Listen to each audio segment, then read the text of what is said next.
see your comments and whatnot. But hope you guys doing well. As you can see, here with Ethan.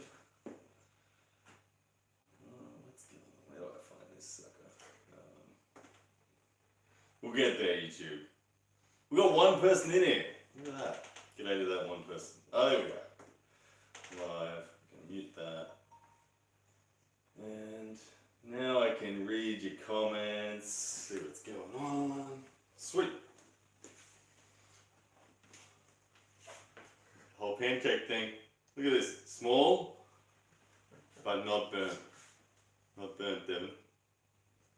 They're good. Oh, what's that, man? Nothing much. Okay, you have a greasy hand. Give me that job.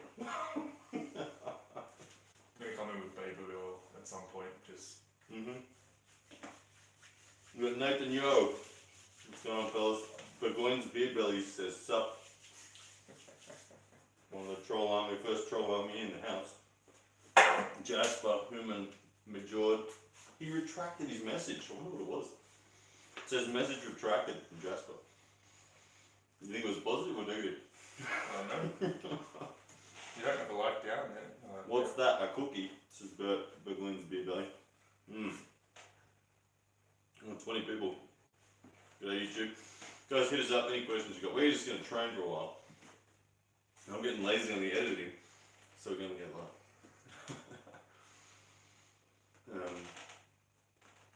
You wearing the Godzilla Top Side Pressure King t-shirt? Look at this. Oh my goodness. Just the balance of this grip right now, you feel savage. Feeling alright. There's a point where I'm like, ooh, if you wanted to go sideways right now, my wrist is going to either go or you're just going to hit me. I held on to this. The Burnett brothers. Hey guys. Wonder which Burnett brother it is. Sam? I reckon it's Nick. Hey Nick. Oh wait, Nick. Is it Nick? You reckon Josh? Who you reckon? Which Burnett brother? I'll say Josh. We'll see. Yeah. Burgoyne's Beer Belly wants to know if I'm still beefing with Todzilla. No, I haven't got a beef with Todzilla. I'd like to see Lachlan beat him, because that's who I think wins that match, but no, that's good. Still in the warm-up phase right now, YouTube. What else is going on in here? I'm still in the last 24 hours. Anything interesting? Uncle John approved my lift, if you want to know. He approved that last lift I did. That was. Did you see the lift? I saw the lift. How open I ended up having to be. Yeah. I was gonna give up mid-lift, but then just before I was gonna give up, I felt, hang on, it's coming, and then I'm so open. By the time I got to the top, I'm like, don't drop it on yourself. It's really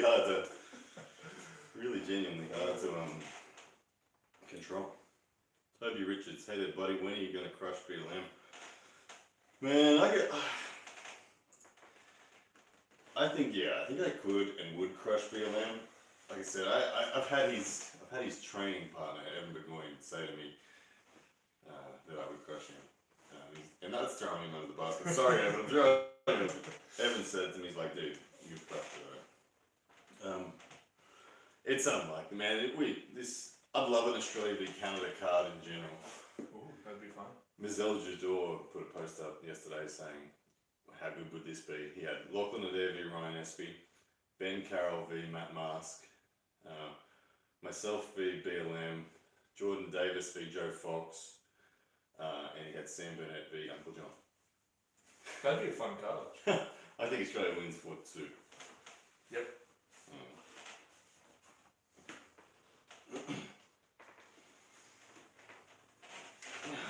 The warm-up's starting to come through.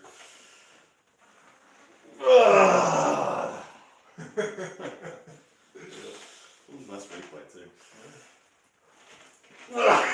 He's returned and served.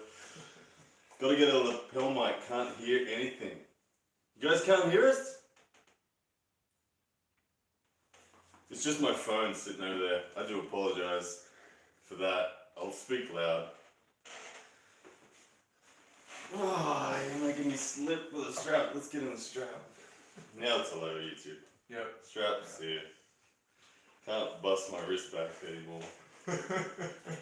Burnett Brothers says I can hear you. Burnett, you didn't tell us which Burnett it was. Yeah, who's right? Which Who's Burnett? Right? We're probably both wrong. I'm It's going- probably Sam. I'm going for I'm Nick. George. You're going Josh. Benjamin McCabe says the sound is fine. Arm wrestling opinion. Man, you just got to turn that up, man. Turn it up. Did Hermes legit pin Vitali, or did Vitali just let him pin? What do you think? It was practice. Legit, like. Hmm. In practice, I pin Ryan. Yeah. And I get legit pins. Yeah, they're legit pins. Like, Yeah. Isn't it interesting, the whole practice v translations to what would happen in a match debate? Because the arm wrestling world, and we're all guilty of it in different degrees, values practice when it's the guy you like, and rubbishes practice when it's the guy Yeah, you we hate. all do it. We all do it. So, Hermes could. It's a genuine match. They're not. The gap is not so big that it's not a genuine match. It's a genuine match. Vitali would be the heavy favorite though. Super heavy favourite. Yeah. But I mean, Hermes is a bad dude. Oh yeah, I have Hermes ranked for me right now somewhere 9 through 12 on the overall Yeah, list. he's of the world. easy top 15. Easy. Yeah.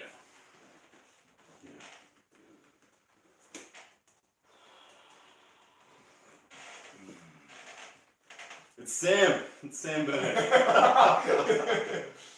We were both wrong. Yep. Oh, we're both wrong.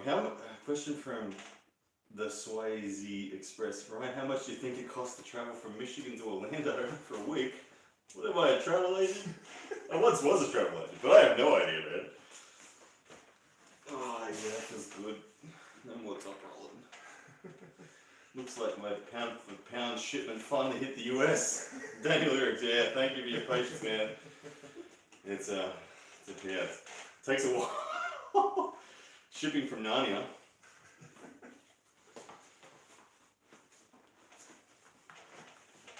Benjamin McCabe said it sounds like drugs. The shipment finally getting through customs. Ryan, how long till Sam smashes you with right? Oh, there's a question. I think Sam, there's one position where Sam can trouble me. We were talking about it before. If I go into the hook with Sam and he hits his king hook, right there, side pressure, I can only get through Sam 2 or 3 times, then I'm done.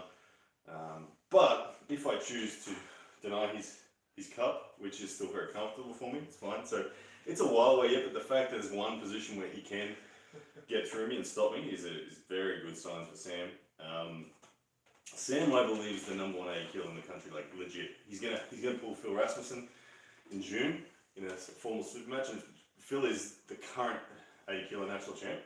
I think Sam's gonna beat him. I think Sam's gonna officially take the rank, and I would put Sam, like Sam walks around at 78 kilos. I would put Sam right mid-pack in the WAL lightweights. I think he'd do fine. I've pulled with people like Alan Fisher. Alan Fisher is the only lightweight that I've pulled with extensively that I have really good data on, and I believe Sam would do really well. Actually, in fact, Alan Fisher indicated to me about a year ago, after he saw Sam Pulley, he said, I'd love to have a super match with Sam. And after I trained with Sam just the other day, Alan was chatting with me again, and Alan's really keen for a super match with Sam. I want to see that. So I said, look, I'll bring you to Australia, Alan. As soon as COVID's over, we'll get you down here and super match with Sam. Alan and Sam would be mega. Alan did say, none of that King's move BS though. Just watch that shoulder, Sam, and you're all good. Yeah. Michael Todd says he could beat me in tennis. What do you think? Oh, that's a good call. Michael Todd wouldn't be able to serve with that arm that's so locked up like this. He'd be serving like this. There's no way he could extend that arm and get any sort of racket head speed on that. It's been a lot of years since I played tennis, but it's like riding a bike. You don't forget how to do that stuff. And I was at about the same level of tennis as I am in arm wrestling now. That was where I peaked. So I would bet that I could crush Michael Todd. Actually, there we go. Michael Todd, when I come to the USA and visit you, that's one of our collabs, is a tennis match. Michael Todd. It's going to be awful. I'm at my shoulders, his elbows. It's going to look bad. I think it will be underarm serves everywhere. play ping pong versus him instead, oh, I'd crush him in that too. Actually, I've seen a lot of arm wrestlers be quite good at table tennis. Yeah. Phil Rasmussen, Danny Tesh, really good. Like, oof. Okay, but it does translate nicely from tennis. Wesley wants to know, did we get approval on my last lift? Wesley, yes. We got the 3 green lights from the panel, Uncle John's panel. They looked hard. What do you think about the lift they disqualified? Yeah, I didn't follow it that closely. I couldn't believe it. They picked me up saying I wasn't square. I was Yeah. like, but the thing was my Your weights ankle were was there. square. I was like this, and I picked it up like that, and they're like, no, you went square to it. I'm like, what the hell? You guys are nuts. I mean, you weren't square to the table. Yeah. Daniel Eric says he can't even turn his hand flat to dump M&M's in his palm. Yeah. Michael Todd, yeah, he can't wash his hands under the sink. Uncle John's panel does not approve these training tools. So, RVJ has said he could beat Levine if he hopped on gear. Opinion. Ooh. If RVJ, because RVJ is looking heavy right now, I think RVJ is I haven't spoken to RVJ in a few weeks, but I think RVJ is embracing the heavyweight pursuit. I think he sees that as more satisfying. I think he's walking around at like probably 225, 230 pounds maybe, because he was 225 a month ago when I was chatting with him. So, and he just looks big. Did you see him pick up 165 pounds? Yeah, He just picked up 165. He's like, was that it? Did I do it right? I'm like, oh man. I mean, there's no question. He's got a heavyweight. He's got a super heavyweight arm and a super heavyweight hand on him. So, So if he's weighing 230, and could he beat Levine if he jumped on gear? If he just jumped on gear, I'd say no if it was just in an immediate sense. Gear doesn't make you that much stronger in the moment. But if he spent a year on gear and trained like he has a match with Levine coming up, I think he would be in the conversation. I don't think it'd be absurd. I don't. I get where you're coming from. Yeah.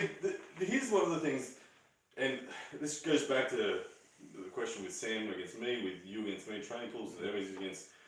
The gap between elites in different weight categories is actually not that much, and that was like, yes, size matters and leverage matters and all that sort of stuff, and leverage is actually really the biggest difference at the end of it. But you take an elite 70-kilo guy, and they can hang with elite 80s and elite 90s, even elite supers. They just can. There's plenty of examples in history where the light guy has defeated super heavyweights, and where they're both elite. Look at Cobra Rhodes, look at England Terzi. It happens. I mean, plenty of the time. John Brzezinski, greatest arm wrestler of all time, never really got above a light heavyweight. So yeah, exactly. So RVJ could be of value to Levine if he geared up. I want to see Devin pull RVJ to see where he is. I think RVJ right now, if he's embracing the heavy side of things, yeah, he would be value to Devin. But again, Devin has a long enough arm that Devin would force it in, and Devin would just do this. And RVJ wouldn't be able to pin, he'd surge like John Brzezinski did. And if it went into a hook, Devin would do whatever. And Devin has also said to me that RVJ's terrible against the King's move, but he's like, Devin has said to me, dude, I don't even have to think. I can take any grip against RVJ and just hit a Kings and know he'll bleed out. So, Devin would use the Kings. Could I beat Ethan the Armbreaker from Prince of Queen? I have no idea, Prince of Queen. How good are you? This dude's pretty good. This guy, talking about this dude, he's leveled up a lot. You're what? Are you 2 years in yet? Like coming up on 20 months. 20 months, okay, so a little over a year and a half. Yeah. Year and a half in, but you've been, for an example of progression, Ethan's been on a, if you had to scale his level of interest and commitment and dedication, it's like a 9.5 out of 10 compared to other arm wrestlers that I've witnessed in terms of how much you've studied it, and you've grown, you've put on what, 12 kilos in a year and a half? Yep. How old are you? I'm 19. 19. So you still got all that crazy growth hormone kicking around in your body from being a teenager, and you've turned it into an arm wrestling version. Because I've always seen that. I remember talking to my nephew about this. From age like 15 through 20, when so much growth hormone going on, you can determine what your body's going to be right then and there. You want it to be like a strong man, you can turn it into a strong man. So you've started at a great time. You've turned yourself into an arm wrestler. 12 kilos in a year has been mega. It's not intentional, so I might actually try World Cup at one point, but Yeah, you just arm wrestling. Yeah. Oh, we got a super chat from Hellenic TV, $2. Ben Askren lost, so Devon got a win. Yeah, what does that mean? Ben Askren. I don't know what you mean. I know who Ben Askren is. And he lost, so Devon got a win. I'm confused. Hellenic TV, can you please elaborate? Who's Ben Askren? When did he lose? And who did he lose to? So, does that mean Devon's going to beat Michael? Is that what we're talking about? Or are we talking about Devon and RBJ? I don't know. But thank you for the $2. You're the man. Oh, the Jake Paul fight. Paul Askren. I think that's what they're talking about. Okay, I didn't watch the Jake Paul fight. I don't even know. I didn't follow it. Sorry. Okay, they're talking about. Okay.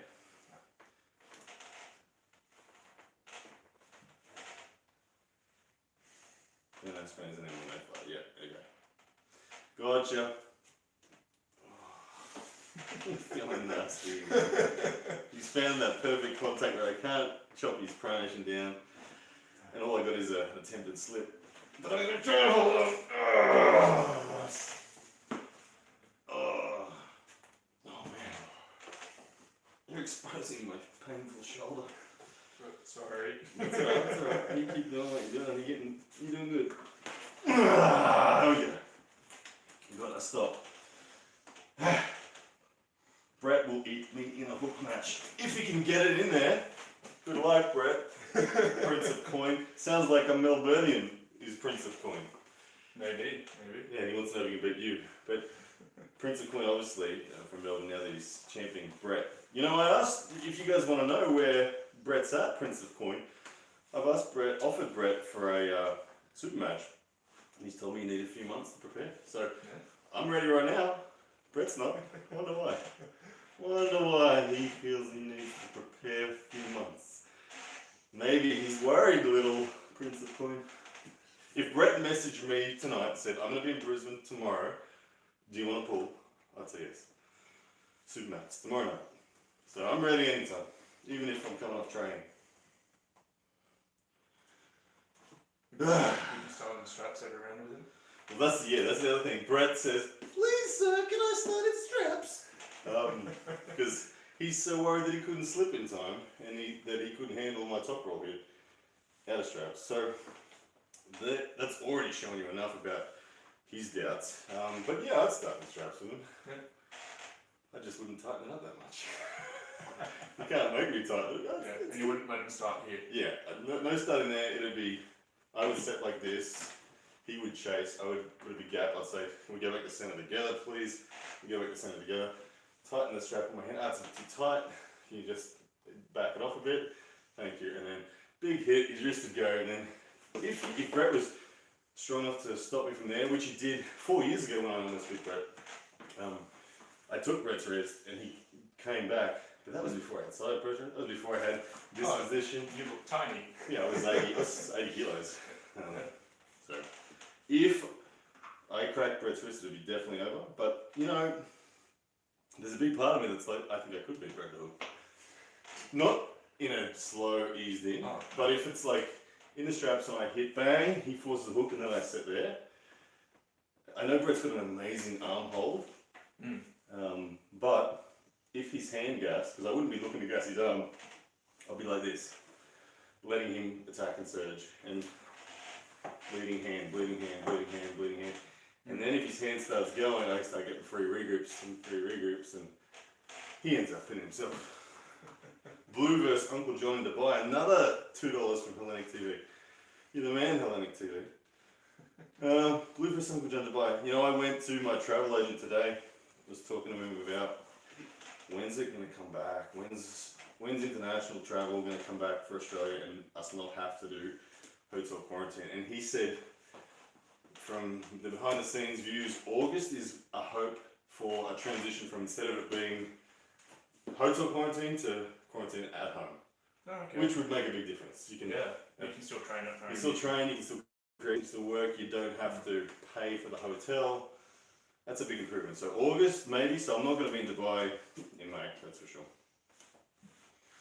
But the other good news is New Zealand is opening up to Australia. Big mate. Big Mate Warangi, yes. And I messaged him just 2 days ago and said, hey, June 17, I think there's a super match series happening on the Gold Coast. Yep. I said, look, I reckon I could cover your flights to get here. You tell me if you want them, and who do you want, me or Lachlan, your choice.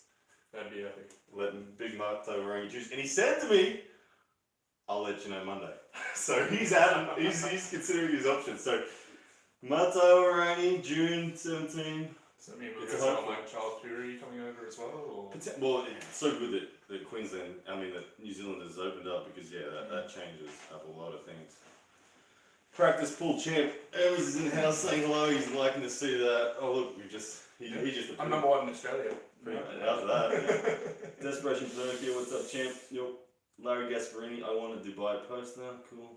Blue vs Tesh is the freaking super match people want to see. Man, I've invited Danny Tesh to my wedding. Yep. I have no RSVP from him. I haven't heard from him at all. I didn't know his address, so I had to weasel to get the invite to him.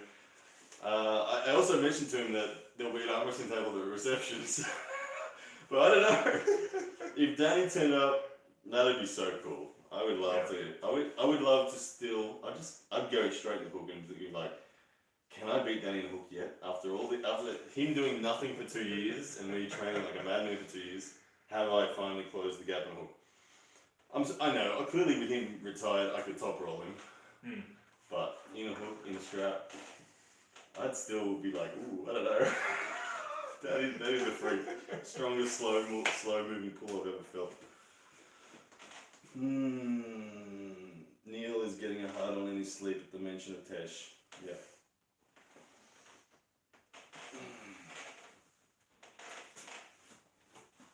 From Bergwinsby, they're like, Ryan, when you get a chance to pull Larry, will you go shirtless and show us your ultimate dad bod? Definitely not. I'm not. Look, you can see there. It's not attractive. No, too much flab. I'm too pale. Too white. Too much glare for the cameras, really. Yeah. Did you see Larry Reels dancing on his Instagram? This is like Carlton from. Are you old enough to have seen that show? I know Carlton. Carlton from what's the show? What's it called? Prince of Bel-Air. Prince of Bel-Air. Yeah, he does look like Carlton. Dang, arm wrestling Derek says, dang Ryan, look at those forearms. Yeah, man. Derek, I don't know what the forearms and. Yeah. Let me get the tape measure. Oh, and a $4.99 from Derek. Man, Derek, for that, I'm going to measure the forearms, let you know exactly where they are. I need to recruit your long arms in a second, I think. Yep. Because, watch out for the broken glass.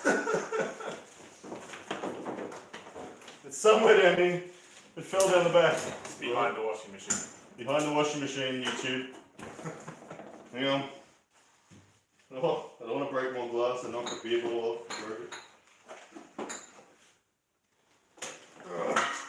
There we go.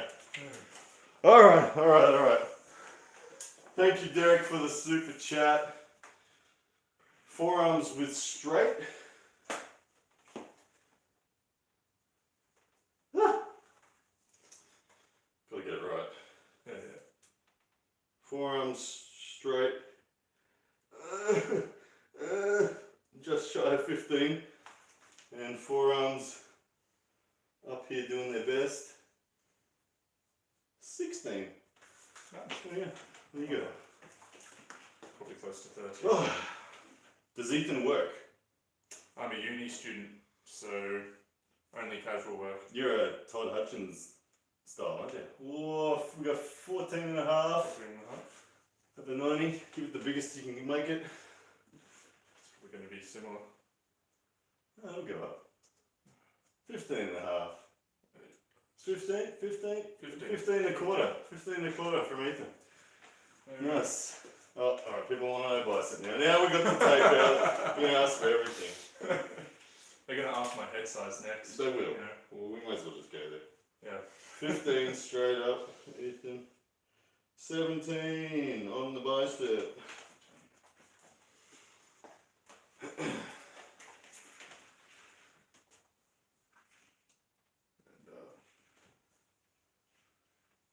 16. 16 for Ethan. Alright, the head. They're all important. This is the determining factor that for potential in arm wrestling, I think. I don't have a big head. You don't? I think that's my problem. You tell me what am I at?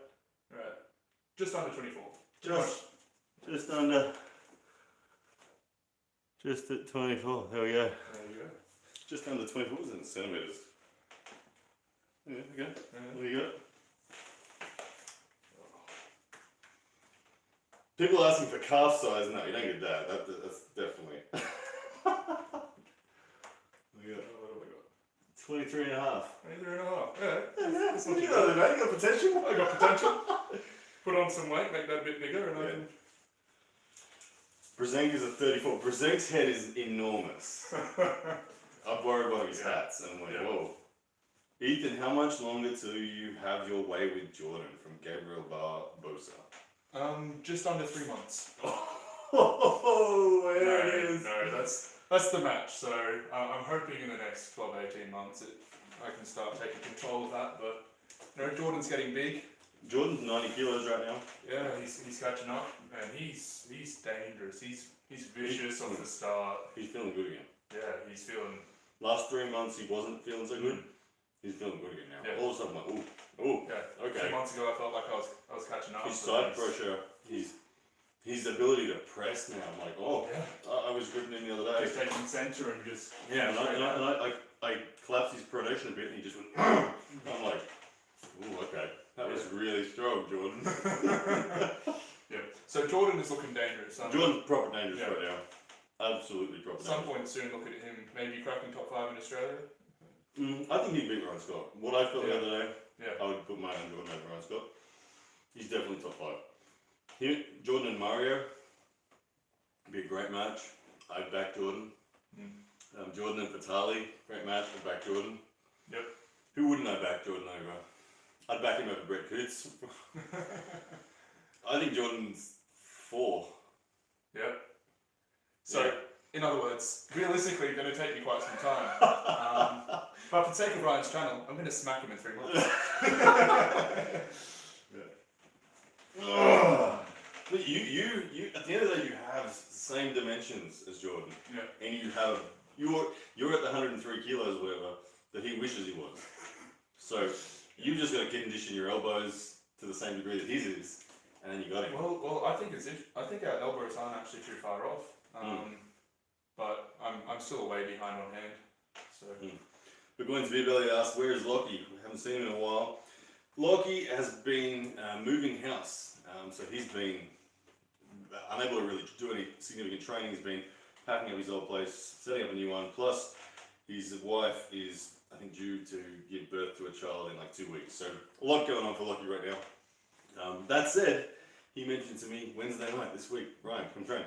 So Wednesday night, I will probably know.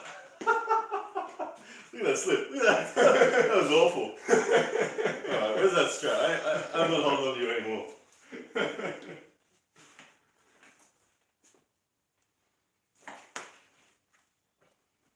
Joe Woodland just built the table. Good stuff. That'll change the world for you. Corey and Monster Michael Todd can still bully Derek a bit, yeah? Oh, Derek's one of those dudes that is the next generation, super heavy in USA. Derek trains a lot, and what I know of Derek, and Derek, I know you're listening and watching, but what I know of Derek is Derek doesn't ever really, he doesn't care for losing in practice. He's happy to get the mileage. So just know that Derek, anyone who does that, they're very, very different come ready to go and when they're prepared. So I'm not saying that Derek could beat Michael or, but I don't think Derek's that fucking. He's 6 foot a million, 6'8" or something. 6'8". Like that. He's And massive. What do you weigh there? Like 150 kilos at least? Have to be. Yeah. Derek's just commented, so when I was on the Andy and Mario show, they mentioned that you never give Brett the credit he deserves. Why would they say that? I never give Brett the credit that he deserves? I don't know. Well, okay. Here's my take on Brett. Brett's been one of the most consistent top performers in Australia for 8 years. He was a national champion when the Federation first started. I've always said he's got the best arm-based endurance in the country. He's probably the strongest slow hooker. We never got to see him be Danny Tesh. That was like the dream slow hook off. But now that Danny's retired, Brett's definitely the strongest slow hooker. Brett's vulnerable to speed. His Achilles heel was Ryan Scott because Ryan Scott was fast.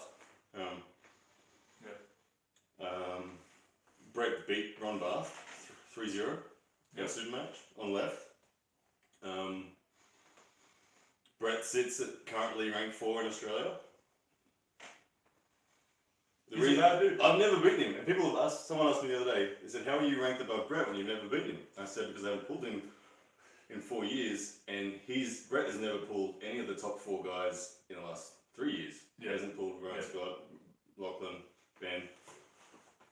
He just beat Mario, which is his latest and impressive win. So he's above Mario, puts him there. But I just beat Ryan Scott, who was 1, and I just got a lot more data. I also Brett gets crushed by Matteo Orangi every time historically. Yep. I have 1 match with Matteo Orangi. It was a 3-all.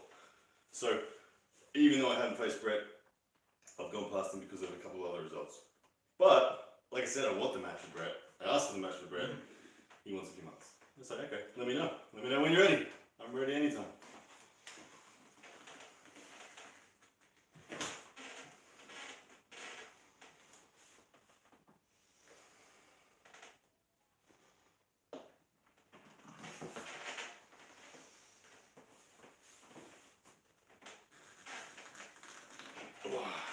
Gabriel Barbosa asking, did we figure out who's been training the Reacher? The Reacher got a push in the right direction from Coach Ray. Yep. I asked him Jordan the other day, I said, is it with Coach Ray? He said, no, not week to week. He's running his own program, but he was guided initially by Ray. Jordan's style training is table time plus very hand specific high rep medium weight. It's always been. He loves handles and chopping. Oh, it's getting sweaty in here. Yeah.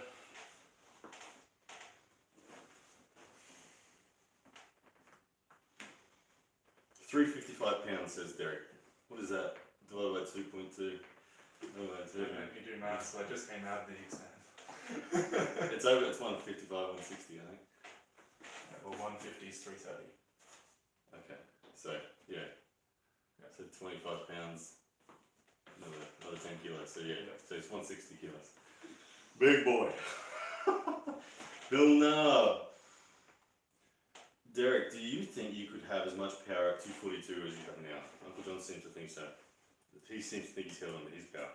Yeah, interesting question. He says, Derek says, not for my frame. I agree with Derek that I carry fat, and every time I've tried to drop down, I've felt my power drop with it. My power doesn't stay. If I go down to 85 kilos and lose some fat, which I could do, I feel my power drop down. I like having a bit of fat on me and being 95.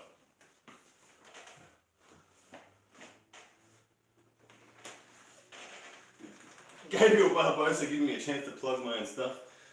If you had to buy one arm wrestling handle or tool, what would it be? It'd be the pound for pound handles that are about to come out. They're freaking awesome. Yeah, they feel really, really nice. Let's see if I can get this in the camera. This one! I really like this one. It's coming soon. It'll be available very soon. This one. Check my Instagram.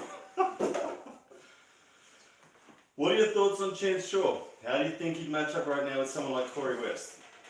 Corey would crush him. Chance is another next generation dominant USA based super.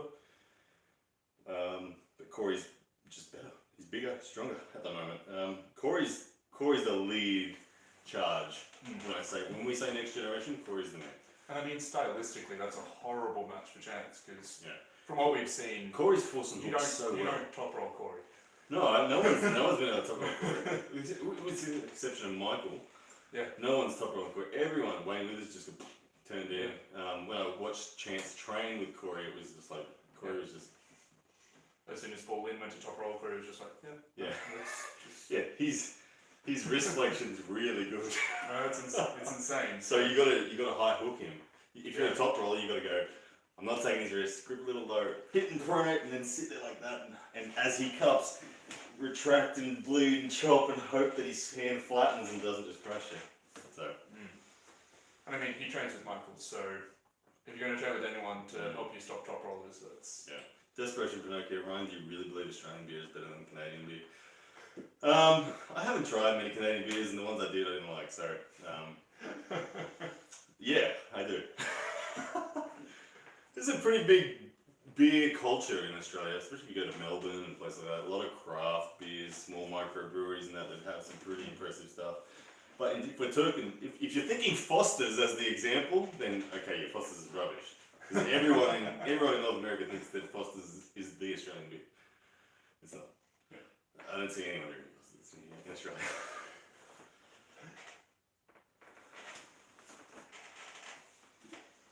Once Corey has another match in WAL, I want to see him pull Matt Mask. Yeah, Corey, I'm sure Corey has been flagged by by WAL as we want this guy. It'd be crazy if WAL hadn't have done that. He'll be there for sure. And I think he's ready to be in the top 4. I think he beats Todd Hutchings. I think he could beat Matt Mask, potentially. It's a maybe. I think stylistically, he's good. He's good with everyone in that. I don't think he's going to be outgunned by anyone. He could have a match with Devon, and it'd be a fair match. It'd be hard. Devon have to go in that hook and absorb that hook. It'd be hard work. And same, we've seen with Michael. Michael has to work hard when they're fresh and fresh. So, yeah, Corey will no doubt in the next year, and if WAL comes back, he will no doubt make waves. Leslie says I don't see him beating Hutchins, and that's cool. That's cool. The thing is that he's at home. He could have a genuine match with anyone in the WL. I don't think there's no one match in there where it's just silly or one-sided too much. You know what I mean? He looked alright against Dave Chafee on left. If his bicep didn't pop, he had a genuine stop on Dave Chafee. So that says enough.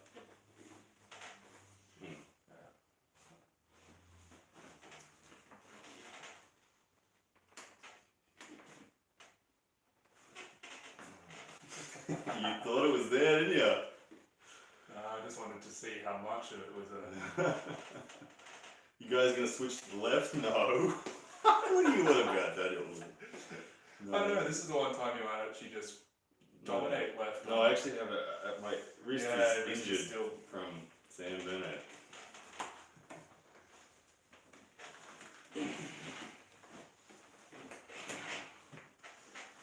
Trying to take that wrist.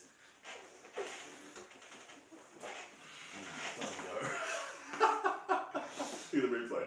Look at the look on your face. So freaking casual.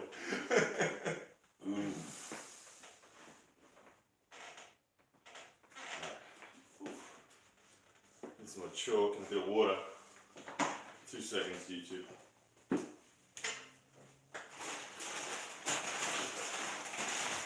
You got water, man? Yeah, I got water. Good water. Thoughts on RBJ's riser rant? I actually didn't see the riser rant, but I think I caught enough of the conversation where people were saying that he doesn't rate riser at all. Is that what he was saying? Which, okay, if he doesn't rate riser, fair enough. My first thoughts are straight away, the reason why someone like RBJ wouldn't rate riser is he's got a massive hand. And people with massive hands, their go-to is wrist flexion, is containment, and then pronation. He doesn't care to get the top of the hill. He's just like, I'm just going to swallow it up. Try telling that to someone with a small hand. Try telling Giannis Amlins not to rise. He's going to go, excuse me, what? It's my ace. So I think it may, I don't know, like I said, I didn't see the rant, but sounds to me like RBJ's just speaking from his perspective, given his genetics. Yeah. But yeah, you got a small hand, you're going to rise.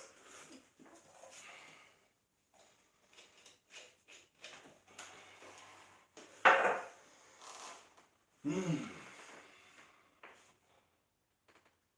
want This feels nicer. you like outer straps. Alright, let's have some pretty big efforts. Yeah. Outer straps. Yep. I will hold on, I'm not slipping. Okay. And let's have High effort. high no effort. slip. High effort, no slip. Yeah. Obviously. I'm gonna hook and shoulder forward and just gonna catch on my elbow. Alright, YouTube, this is gonna be dangerous for me. I don't know if I can handle this right now, so.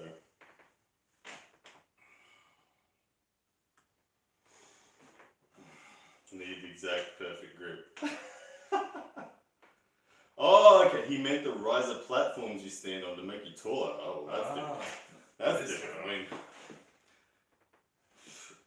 mean, no, risers are fine, in my opinion. I don't see that. I'm just disappointed you can't have like a cutout. We need cutouts. You want to get lower? You want to raise the table. Yeah, well, I'm tall, I'm not that tall, but even then, my legs are as tall as the table. Look how tall you look when you stand up relative to me. Look at that. There you go. There's the height of this guy's actually standing up. So he's doing a half squat. I'm pretty much standing normal. Yeah. So like you see people get their foot up onto the table. You can't do that. No, I don't fit. So for me, the riser, if you're Sasha, it must have been because Sasha uses one and he's got potential match with Sasha. Doesn't like. It'd be unfair to say to Sasha he has to start here. I think I have no problem at all with a riser. It's just dumb to say that. If he was, I don't know. Was he saying it's cheating or something? I don't know. I'd hold that wrist clamped with my power pinkies. Ethan be like, oh boy. Marcel Jador said grip low, Ryan. Alright, Marcel. I'm gripping low. You gonna out of straps. Alright. No. You didn't hit me into a top roll, you came in. Yeah. No, I got you. Oh, I haven't got him yet. He's bone angling my disengaging my pin wrap. Oh, nice. Ah! No promise. You take I don't know if you saw that, look at the replay. I totally gripped over my thumb. I slid it down through. Nice for a grip. I gripped too low. Yeah. I gripped too low. Yeah. Miss Cell is going to disqualify that pull. He's part of that. You got to get some middle ground there, because. Let's do that again. And then go, yeah, find a little higher. Tempt you to top roll. Yeah. Yep. Saying that, stop right at the bottom. Just because I either. If I keep going, I elbow foul.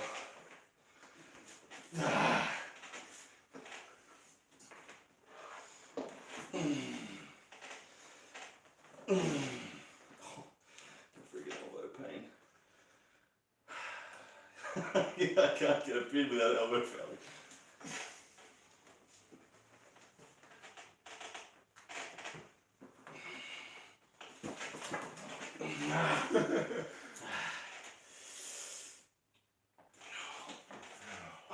I got serious. I didn't realize I had it. I got serious elbow throw. Maybe it's from all those stupid table curls. Oh man. Oh, that's I mean, come the bottom there, all of a sudden your rotation just turns off. And yeah, well, with your long arm, when you come right forward, right here, instead of continuing through the hand base rotation, I get to a bicep and a radius and ulnar in the way, and it disengages my pin root.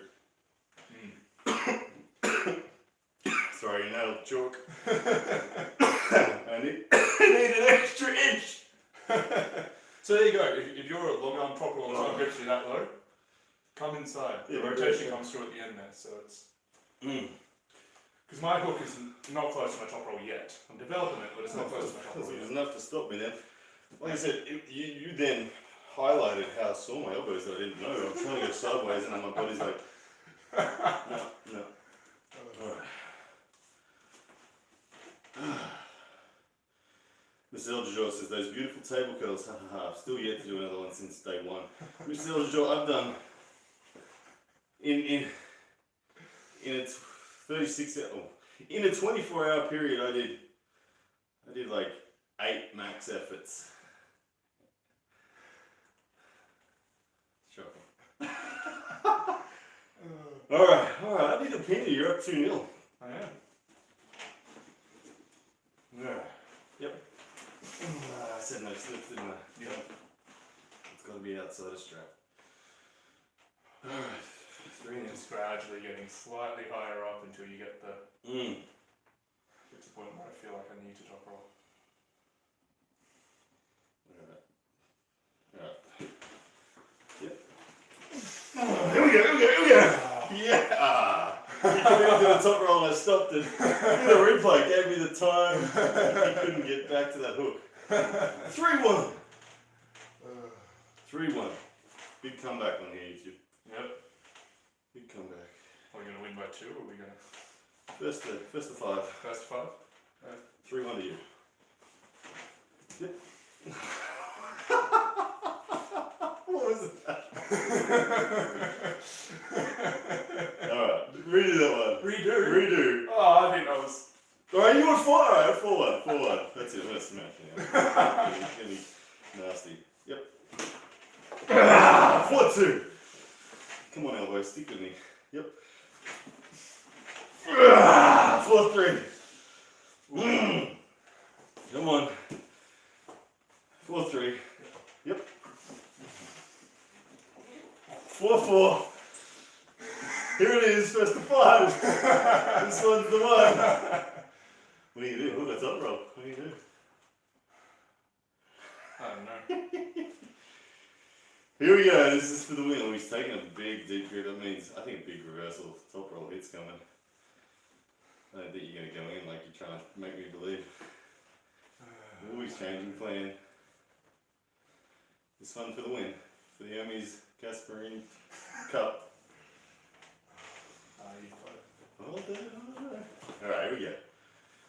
Here we go. Yep. He's playing the slow game, wants to.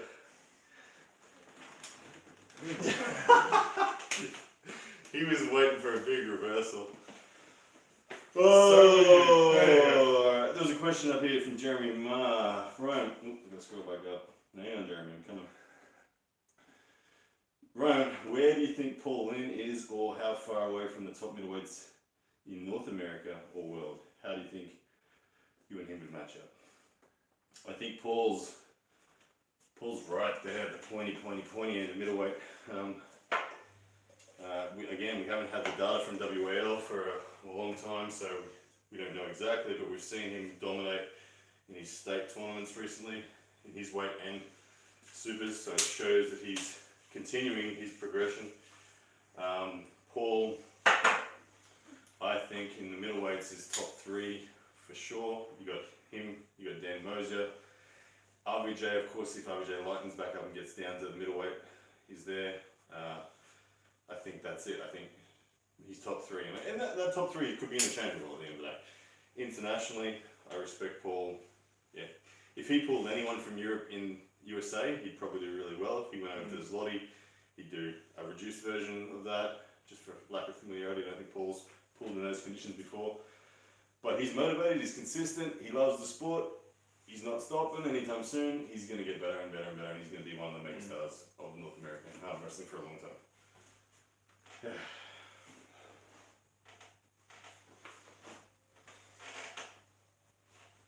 Oh, and how do you think I'd go against him? Paul is one of those guys for me that scares me on a stylistic sense. His style, I feel it's not so easy to just force a hook. It's also not easy to top roll him. I feel a match against Paul for me would look like my last round against Ryan Scott. Like I'm in my head, I've been thinking about it for a long time. I always thought, how would you pull Paul if you had to pull Paul? And there was one round in Paul's debut WAL win against Paul Talbot. Paul Talbot lost his wrist on a pull, and Paul Talbot ground back a win from here.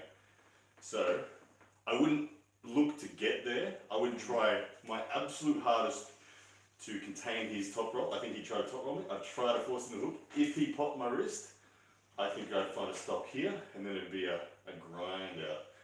Could I do that enough times to win a super match? Ooh. Questions, how much endurance does he have with his pronator? So I think that it's a hard match for me stylistically, but it's a challenge I'd love to try, and it'd be good. Dane Lord says, congrats on squeezing in the top 8 in Australia, Blue. Top 8? I've been in the top 8 in Australia for friggin' 5 years down here. But thanks. I'm top 3 right now. I'm top 3. If we're just talking reputations and realities, I'm top 3. And we don't know what the order of the 3 is. We have an idea of what it would be, but we don't know. And I'm happy to say I'm the 3rd favourite. Oh, I need a drink.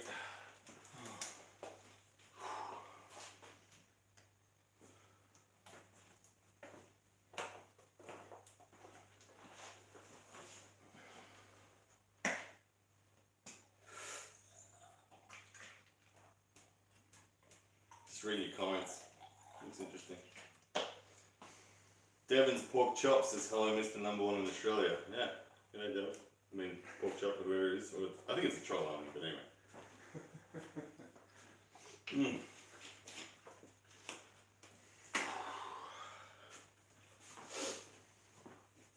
Oh man, this is hurting now. You really flared up my elbow. I didn't think it was flared, but now it's flared. Brian Brooks says Lockie number 1. Yeah, the popular opinion is Lockie number 1, and I agree with you on that. He's probably the favourite to win it. Ben Carroll's the other one that is rightfully a favourite, short odds favourite, but then we need to know. They need to face, and I need to have a crack at both of them as well.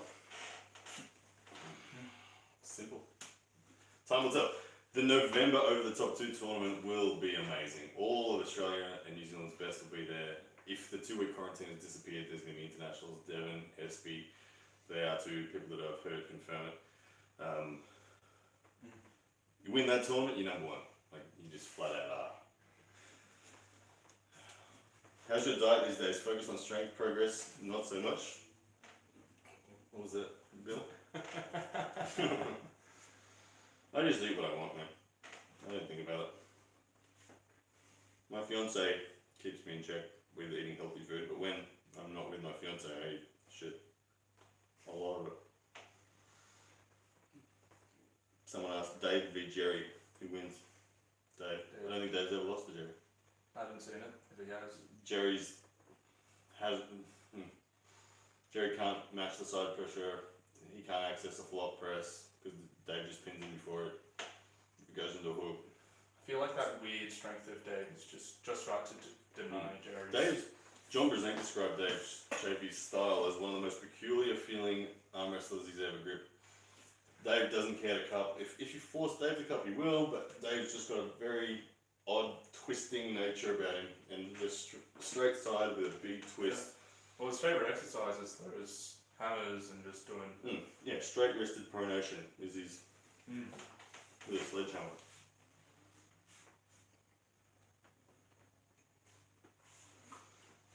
Mizell says Mario is still... Mario... I'd still out over Brett in an actual set arm wrestling match, not in strap for some reason, also half and hook. Yeah, I agree, Mizell. The Mario, I believe, was intimidated by the match with Brett. Mario's one of those guys he's a genuine killer, but he gets nervous. He just gets nervous, and Brett Mario has said to me that he's nervous about facing people like Ryan Scott and Brett Coots because of how long Brett and that have been at the top. Mario just gets intimidated. So I agree. He started in the straps, which he shouldn't have. He started half turned in, which he shouldn't have. Mario's the top roller. Mario, why during the strap setup, why wasn't Mario doing this? Mario was doing this. Mario strapped here, and then expects to take Brett's wrist. No, it's not gonna happen.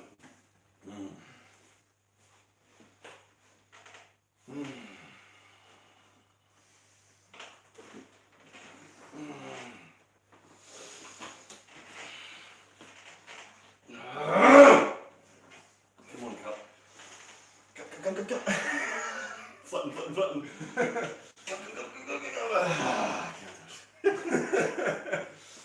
Oh, man.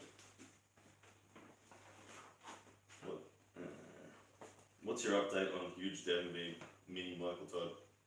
Yeah. Michael Todd's not mini. The one funny thing is the polls. Yeah. I put a poll out, 81% of people say Devon's going to win. About the same on Voice Farm Wrestling's channel. Yeah.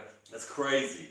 Well, I think It's a fan. That clearly just shows you how many. Devon has 81% of the fan base. No, I think the thing with like the 19% is like most of those people voting probably think it's a super close match, and they just pick who they want to win. Yeah. It's got to help Michael's motivation though. I mean, he excels. He does. I think that the match is truly. My gut feel on it is that the match is. It's always been knife edge. It will be knife edge again. I had Michael as the favourite because of his form coming off all the Dubai training and whatnot, and Devon coming off DVT. The one factor for me is the Fat Devon factor. Yeah. That's a new factor we never had to consider. So that factor, it's exciting. Yeah, I'll be honest. I was heavily in Michael's camp as well, and seeing Devon pull with Matt Mask and whatnot, he's strong. His hand is really strong. Strong. And if Devon gets control of the hand and control of centre, it's over. He'll win from there.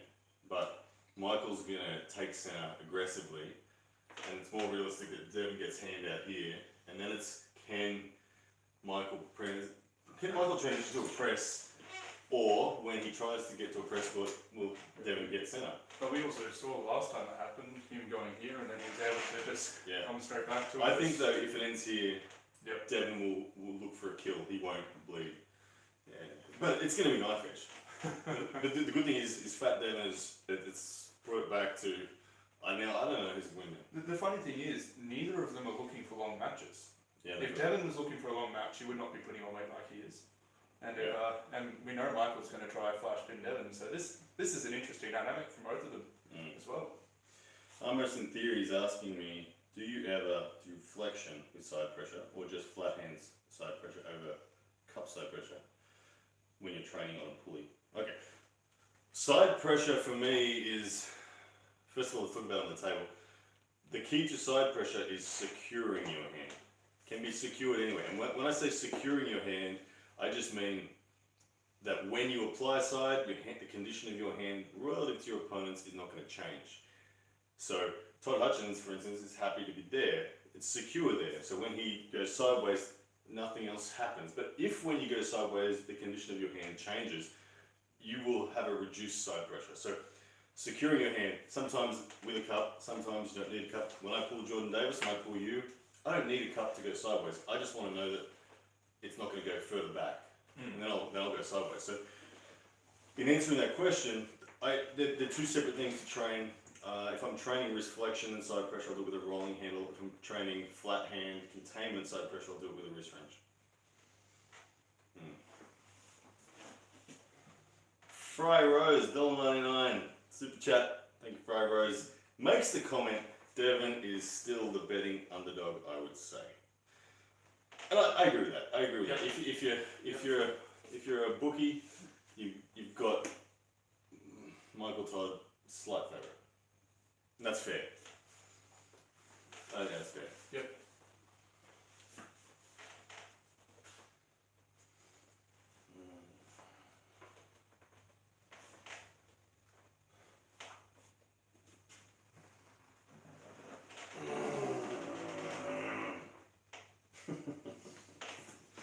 My elbow is sore. Damn you, Uncle John. Uncle John tells me, by the way, people, sick of RBJ winning every damn Uncle John competition now. And it's because they've all been bicep, strict curl, pronation off the floor, table curl, curl, back pressure. We've had 4 episodes, and all 4 of them have been bicep. I've been saying, Uncle John, give me a damn side pressure lift, please, so I can demonstrate to the world I have something better than RBJ. That's all I want, Uncle John. Give me the damn side pressure. So anyway, Uncle John has said to me, all right, Uncle John's scared that people are going to hurt themselves. I said, Uncle John, that's not your problem. People hurt themselves, people hurt themselves. It's up to them to be sensible. But I request soft loop. You hold that for me, you be my resistance. Soft loop, supinated grip, like this. How hard can you go that way? I'll put money that I beat RBJ on that. Money on it. And I said, get Todd Hutchins as the mystery guest. Because Todd loves one rings, he'll do one. He's like, I'll do that, no worries. I would like to see where I'm at relative to Todd on just a... And maybe Uncle John, if you want to do it as an immovable move. So, crane scale. So, we're just literally pulling against the dead stop in a supinated side pressure, break your arm sense. I reckon I can do like 70 kilos. At least that has to be. At least 70. Has to be. I don't know what RBJ would get, but he's not that style of arm wrestler. He's not a connective tissue, expose your elbow kind of puller. He's a muscular puller. He's a wrist flexion, pronation, bicep. Just like that's the lift that you'd beat Lachlan on. Yeah, I think I beat Lachlan on that too. Yeah, Lachlan is not that dude at all. He's like RBJ. So please, Mazel, put a word into Uncle John. Get that panel on my side. Mazel says, I said that to Eric this morning, crane scale lifts are the best by far. Yeah, absolutely. Let's just do it with crane scales. No, there's no questions then. It's just, what can you generate on a crane scale with side pressure?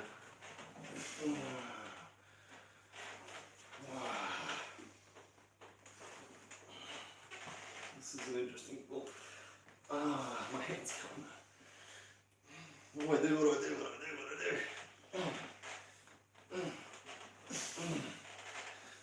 made a mistake there. It's not getting it through. That was tough. So, I don't know, for anyone watching that was wondering why was that tough, that was tough because, again, we're talking about side pressure in relation to hand. My hand was never secure then. My side pressure, I pinned him then with like 30% of my potential side pressure. Because the thing was, if I put any more than 30% of side pressure on, my hand would have gone. Yeah. I had to keep my hand secure. I had to keep it secure. And funny enough, same thing for me. I couldn't go side because my pronation wasn't secure either. So. Yeah, if you went side, you got collapsed in. Yeah. Gabriel Baba says, if your handle doesn't have a name, call it the bow and go. There is, on Instagram right now, go and comment the name you think it should be. By the way, there's 4 handles to come, so this is just the first one. But go and comment what you think it should be. If I end up naming it what you suggest, I'll send you one.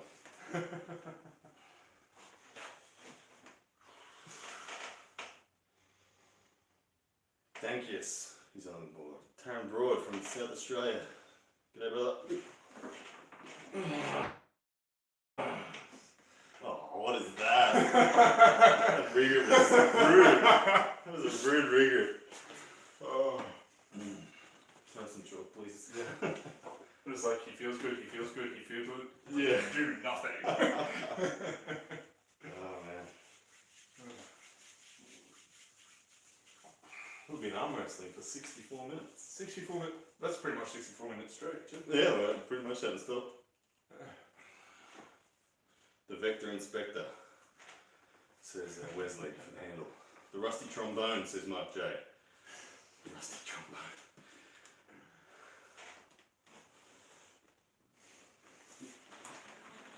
I gotcha. That chalk makes all the difference. Don't you move that hand. I don't want any slippage. Keep it exactly where you are. Let's see what happens again. Yep. Oh yeah, that chalk is so good. Don't move again. Don't move again. Find a way out of there without moving your hand. Contact. You can. I think there's a way if you find it. Yeah. Yep.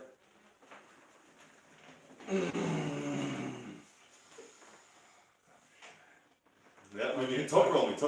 The top roll's there. The top roll's there. It's just you just got to get the right combination of back pressure, side pressure, and I'm certain my hand will go. But find it. Oh, it's right there. Seriously, keep going. Find it. Add a bit of punch.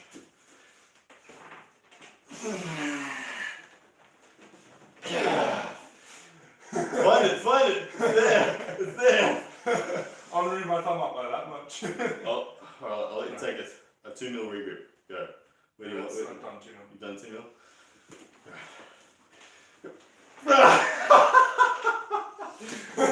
2 mil. 2 mil. All I wanted to do was 2 mil. try to this. Mazelle Jador said, thumb push. Would you call it a thumb push? Thumb push? I don't know. I feel like thumb push is that. Yeah. I was more. I enhanced my chop a little bit. Enhance your chop, but it shows you how much a game of millimeters can tip the scale. Yeah. Now I gotta look for a tip back. Yeah. Ooh, man.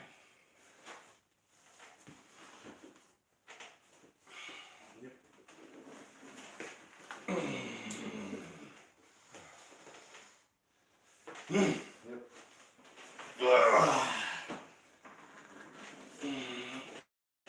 Oh, we got the bail. The Devon bail. Look at the replay. Look at it. Daniel Ulrich says the copyright wrench. Yeah, well, who knows? I mean, I don't think anyone's patented anything in the sport yet. But good luck. Good luck suing me for making a wrist wrench. Yep. Ooh, that's deep, but there's a big reversal potential. There it is! Gotcha. You got your index right on his knuckle that time. We're talking about me or we're talking about you? I don't know. think it's my index finger right on that knuckle? Did I? I'll start with it up there and see how it feels. Ooh, right up there. Let's straighten up. Okay. Ooh, I don't like this. This is slip city. I'll try to contain that. Yep. It's just, it's just finger walking nonsense. Oh. Choke, please. Getting slimy. Yep. Whoa.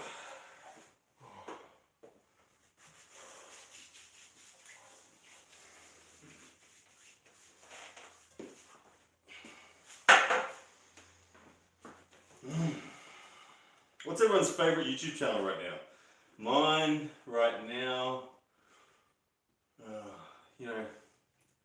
I'm enjoying RBJ's, I'm enjoying Matt Mask. Mm-hmm.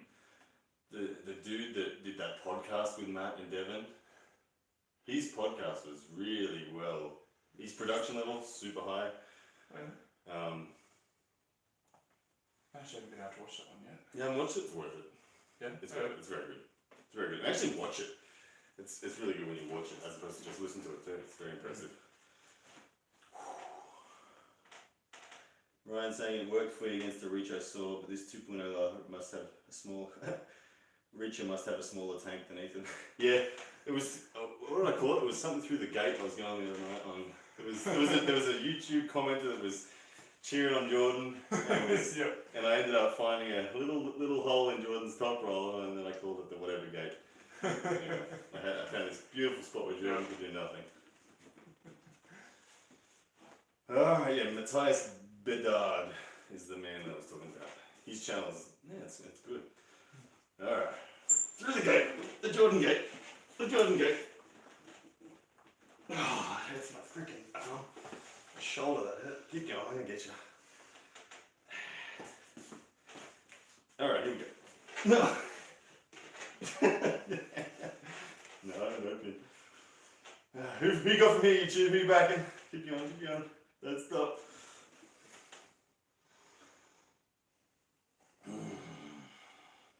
I'm waiting to see if you people are backing from here before I pin you. Want them all to say Ryan, and then I'll pin you. It's coming, YouTube. It's coming. Oh, nice.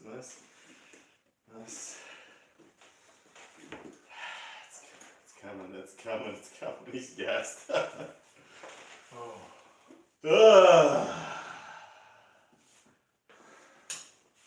Where's the delay on? Jason Merlo, have you got any injuries currently, Ryan? I wouldn't say injuries, Jason. I would say problems, yes, but not injuries. My shoulder left. Yeah, my left. Yeah, it's good, but I don't care. My right shoulder is causing me. It's problems ongoing. I almost had surgery like 6 months ago. The doctor told me not to. He said, look, we could give you surgery, but it doesn't need it, and rehab will and should be adequate. So I took that approach. Things started feeling a lot better. I had a lot of table time. About a month and a half ago, I experimented with the King's hook. That hurt my shoulder. And then I've had some heavy matches, Ryan Scott. And right now my shoulder's very bad. It's flamed up and I need to go and do a lot of rehab with it. So it's a long way from ideal, but I don't think it stops me from performing at my best level. Yeah. But I don't like having to deal with the constant pain of that shoulder. When I sleep at night, it hurts. Laying on my side hurts. Closing the boot of my ute hurts. All it hurts. Are you getting any sleep? Congrats to Jason on his newborn. I don't know. Congratulations, Jason Miller. I had no idea. Boy or a girl? Little top roller. Jason's a very bad, by bad, I mean very good. Yeah. Top roller. Very nasty top roller.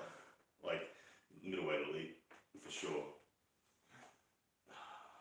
Jason Miller says, yeah Ryan, I know what you mean. I still have some problems currently too. Inside elbow UCL from RBJ back in 2017.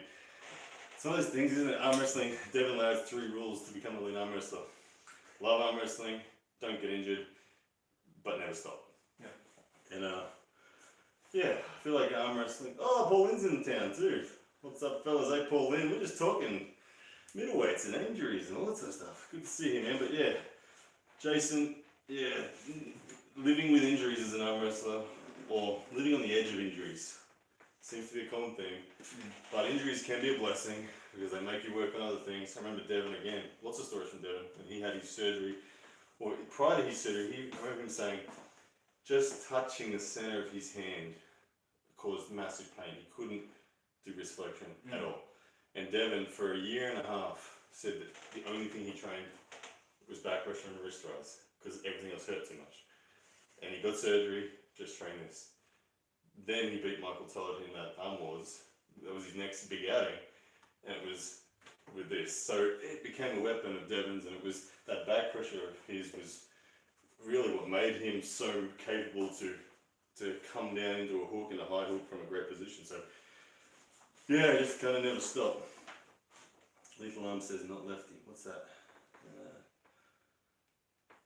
Lethal Arms Network says Ryan beats Schoolboy in my opinion. Thank you for that, Paul.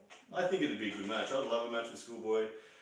I think that likely I stop him about there. He goes to hit and I go in the straps.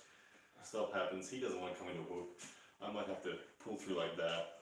I probably can't curl him all the way in, but I think I'd get a stop here. Well, I mean, I think you've got probably 2 ideal training partners for Schoolboy. Yeah, you and Jordan. Me and Jordan. You and Jordan are, yeah, if I had to prepare for Schoolboy, it's perfect. Yeah. Ethan, who you got between Larry and Schoolboy? You know what? I'm going to do that. With him, this is what, right-handed? Right-handed. We don't know how many rounds yet. I asked Schoolboy's brother Alex, and he said they haven't agreed on rounds yet. I love Schoolboy. I'm going to go out on a limb and maybe actually support Larry on this one, just because he's been making some epic strides. He's looking a lot closer, a lot better. So we know he's got enough power.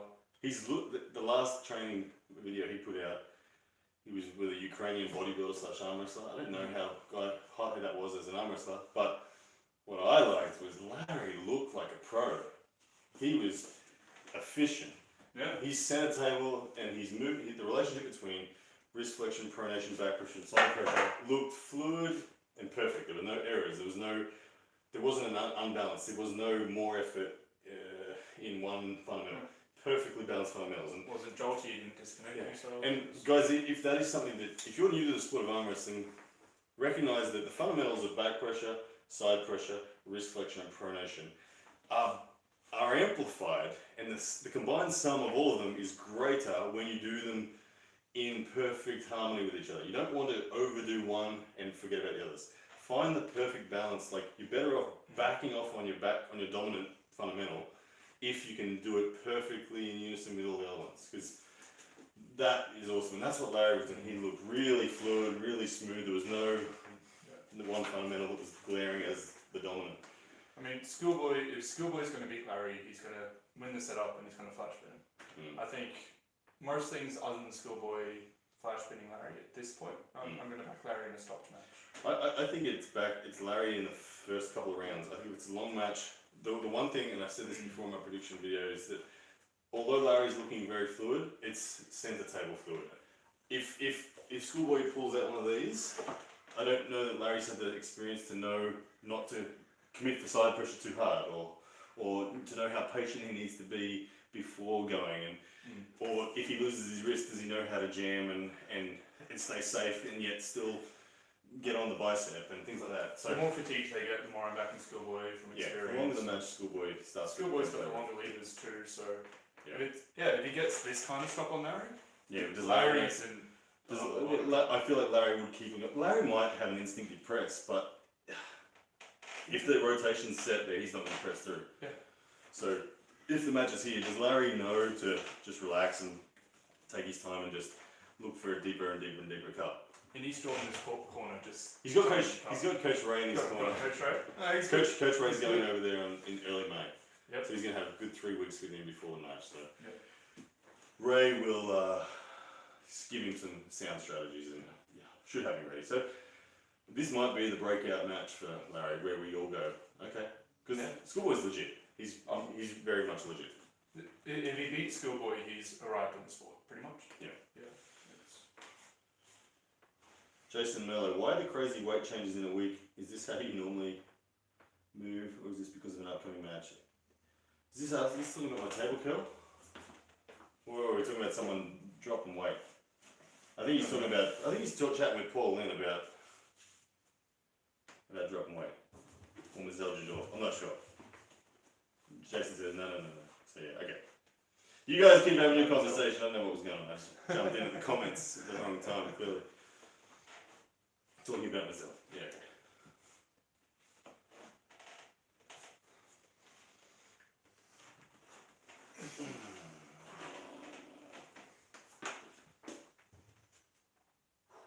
That's a lot of torsion on the thumb. The whole thumb twist. Yeah.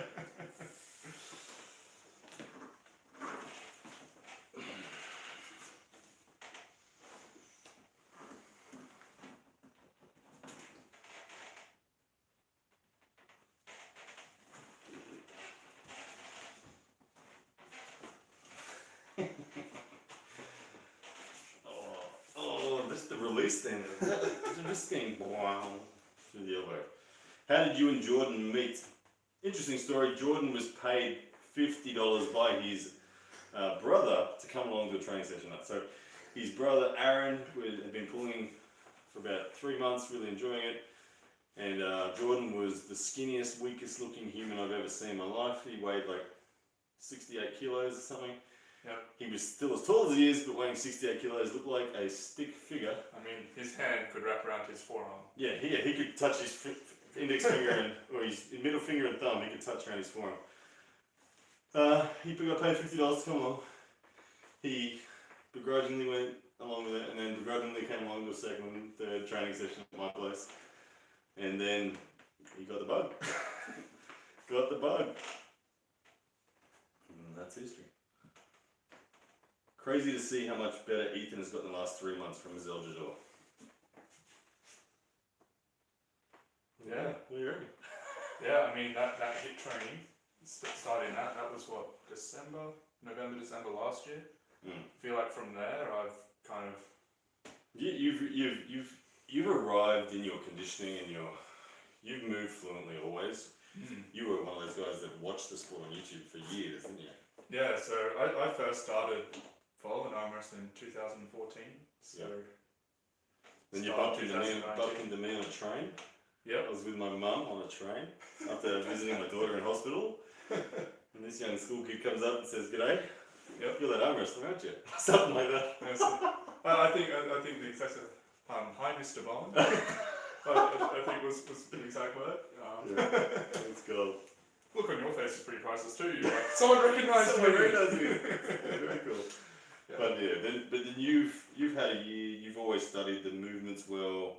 I think this guy's a lot like Jordan in terms of his approach. It's like the Reacher 2.0 name came about because you're very analytical. You understand the biomechanics really well. You're not focused on getting strong. You're focusing on moving well and letting the strength come in the right places. And because you're still young, you're growing still, and so your strength has arrived significantly. And as you can see, there's plenty of spots where there's genuine balance and yeah. I say to Ethan, I'll give you a year before you get to the level where you may get a genuine pin on me in a comp. I think a year. Given your size and your commitment and your enthusiasm, I think 3 years into the sport you'll be properly there. There you go. So 3 years into sport, I'm probably there. That gives Gazelle says you read setups a lot better now. Since and that's very evident. Yeah, the little adjustments are spot on. Oh, we work on it a lot too. There were times that we would just grip up, load up, figure out who's going to win, and then adjust from that. Cooper says your muscles continue to grow into your late 20s. Yeah, it's an interesting comment, an interesting. When I reflect on my teens and my early 20s, I remember thinking that being unsure whether I could even make like 85 kilos and things like that. And I've realised since then that I kind of disagree. I'm not sure what the context of Cooper's comment was in his mind, but I disagree. You can keep growing forever. You train hard, and you eat the calorie surplus. You don't stop. The rate changes, but like. I mean, you're putting on what, like 3 kilos? 2-3 kilos a year has been my consistent number since starting arm wrestling. And I mean, there's a lot of arm wrestlers that started. Like I'm about to turn 36. Todd Hutchins started at 36, and Todd Hutchins wasn't as strong as he is now when he started, and he's getting stronger at 53 still. So I love the nature of this sport that you can do it forever. Can opener.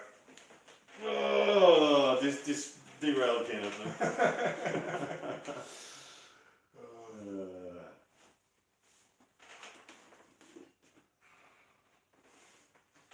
From 33 to 39, bodybuilders get their best dense muscles from Brazil.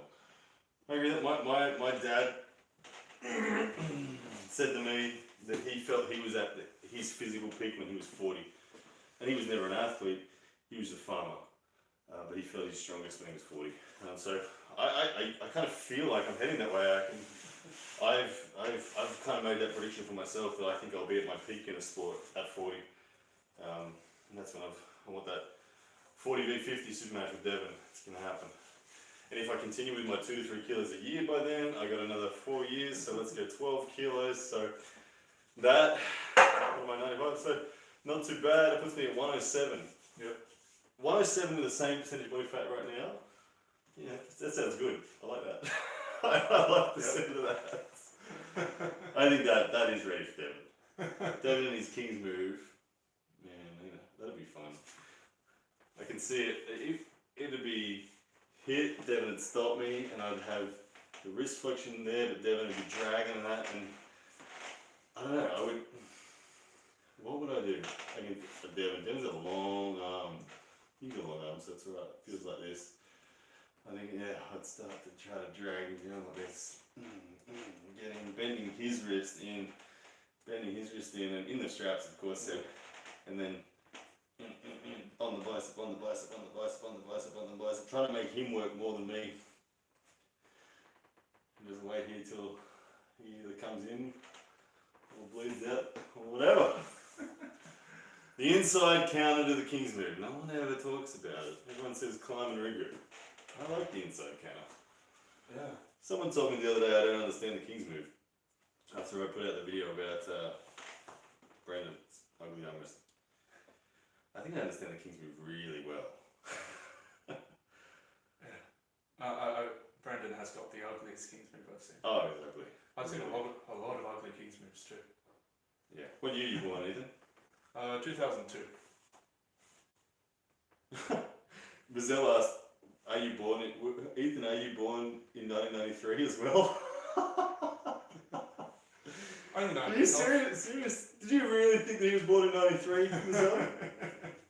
Mazell just said, what? Yeah. Dude's 19 years old, yeah. Mazell. That's what I mean, there's potential here. A lot of... Look at the comments. What? Mazell's mind's just been blown. Mazell Jador has left the chat.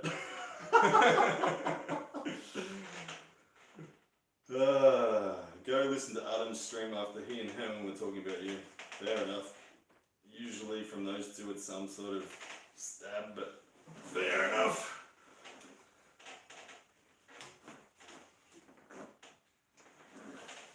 I fought the wrong battle, so. You did. You put it in a lane that I was happy to be in. And that lane didn't hurt my elbow. It was a nice lane. I gotta work that lane though. I gotta get better. Yeah. Yeah, Mazell, I rate Ethan. If I'm buying stocks in Australian arm wrestlers, this is probably the dude. That's probably the dude, although his price is going up pretty quick, so jump on.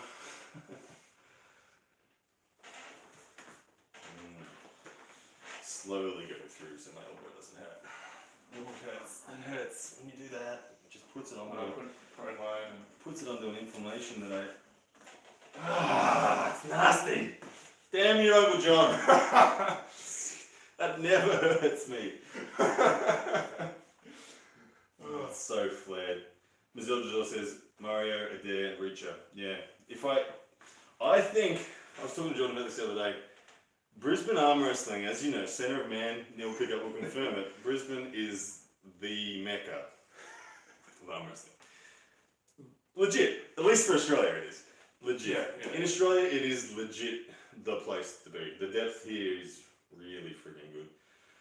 And I think, I was talking about this with Jordan the other day, I said, do you think it's ever possible we get the entire top 10 overall out of Queensland? And we're like, ooh. Ben Carroll screws it up. It's a long. If we just put Ben, pretend he doesn't exist. Yep. How long until 10 people can beat Brett Coots and Mario? Thing is, I reckon Mario might actually move up to Queensland. Well, that's the easiest way. Just to get them to come Queensland. Steal Mario and Andy. But there's three guys in the top 10 that are not Queenslanders. Pretty much, yeah. And guys, if you didn't know, I'm going to do a video about it later on, but you guys get the first scoop of it here. Marcus Atirai and Mario Tembarkas super match June 17. Really good opportunity for Marcus. Marcus is Devon's prediction to become the #1 overall arm wrestler in Australia. Devon's like, yeah, that dude will be #1, I assure you. If he stays enjoying the sport, he will be #1. He's got like 2 gaps he needs to fill. Yeah, and then he's already top 3. Or yeah, top 2. yeah, he's strong. He's stronger than Lachlan. Like, he just is. His genetic potential is so insane. He walks around at 165. His side pressure through the elbow, and he hasn't even trained specifically side pressure. It's crazy. It's really big. It's crazy. It's hard for someone that big and that strong to map everything, but it's coming. He's mapping it more and more.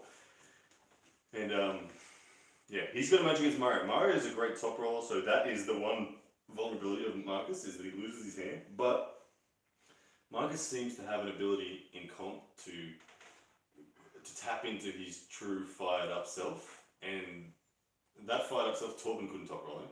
He ripped Torben's arm off. When Torben tried to top roll him, he contained it, looked at Torben, went no, and threw Torben off the table. So anyone that can throw Torben off the table, like Torben's a hard dude to pin.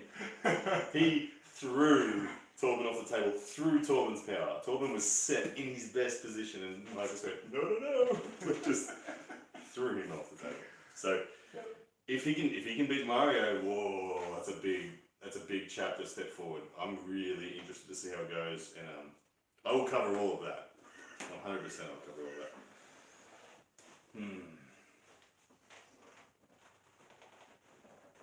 That's nice. That's nice. Do that again. Yep.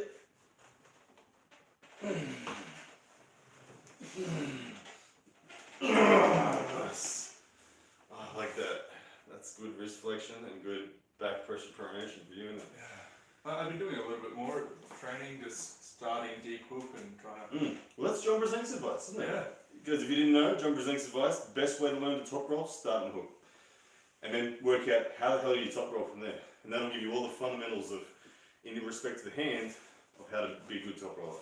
The funny thing is, versus people a little more similar to my strength, I found side pressure really helps to take someone's wrist. Alright, let's do it again. Yep. Gotcha.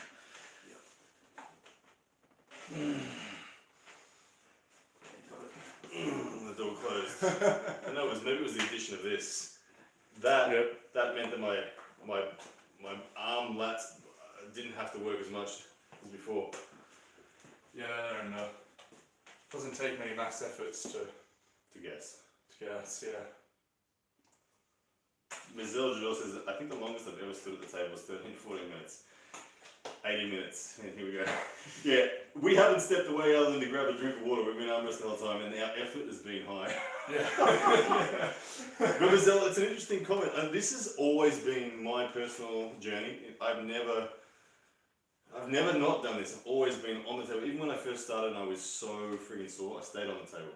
And you ramp down the effort to the level needed to not be dying.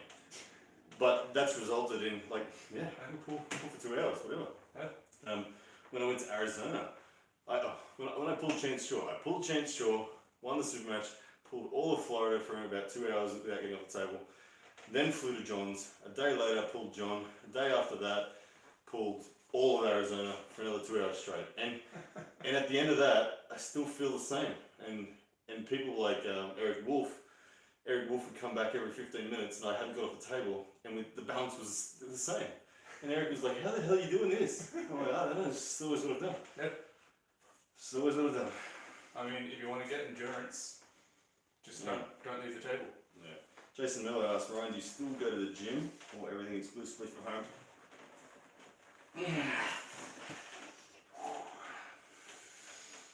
Come on in, Nathan. Oh! Come on into the cup. Come on into the cup. Yeah. Cool. Jason, no, I don't go to the gym. Everything's 3 days a week tail time, and then every other day is medium weight to lightweight, light to medium weight on my 4 favorite handles, which are going to be soon available on halfpound.com. Yeah, no more gym time. I pull like you are now, holding on / pronation prevention. My foul hand blows up like a water balloon. Yeah.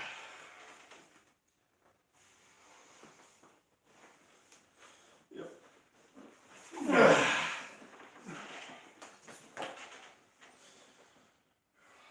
going to top roll here.